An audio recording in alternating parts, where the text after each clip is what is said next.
मेरे प्यारे देशवासियों, कल 1 मई का एक और भी महत्व है। दुनिया के कई भागों में उसे श्रमिक दिवस के रूप में भी मनाया जाता है। और जब श्रमिक दिवस की बात आती है, लेबर की चर्चा होती है, लेबरर्स की चर्चा होती है, तो मुझे बाबा साहब आम्बेडकर की याद आना बहुत स्वाभाविक है। और बहुत कम लोगों को मालूम होगा कि आज श्रमिकों को जो सहूलियतें मिली हैं, जो आदर मिला है, उसके लिए हम बाबा साहब के आभारी हैं। श्रमिकों के कल्याण के लिए बाबा साहब का योगदान अविस्मरणीय है।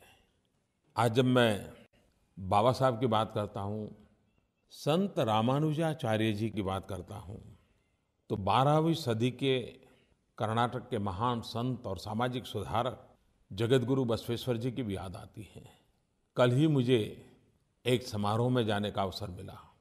उनके वचनामृत के संग्रह को लोकार्पण का वो अवसर था। 12वीं शताब्दी में कन्नड़ भाषा में उन्होंने श्रम, श्रमिक, उस पर गहन विचार रखे हैं। कन्नड़ भाषा में उन्होंने कहा था, काय कवे कैलास। उसका अर्थ होता है, आप अपने परिश्रम से ही भगवान शिव के घर कैलाश की प्राप्ति कर सकते हैं। यानी कि कर्म करने से ही स्वर्ग की प्राप्ति होती है। दूसरे शब्दों में कहें तो श्रम ही शिव है। मैं बार बार श्रमेव जयते की बात करता हूँ, डिग्निटी ऑफ लेबर की बात करता हूँ। मुझे बराबर याद है, भारतीय मजदूर संघ के जनक और चिंतक, जिन्होंने श्रमिकों के लिए बहुत चिंतन किया, ऐसे श्रीमान दत्तोपंत जी ठेंगड़ी कहा करते थे, एक तरफ माओवाद से प्रेरित के विचार थी कि दुनिया के मजदूर एक हो जाओ, और दत्तोपंत ठेंगड़ी कहते थे, मजदूरों आओ दुनिया को एक करें।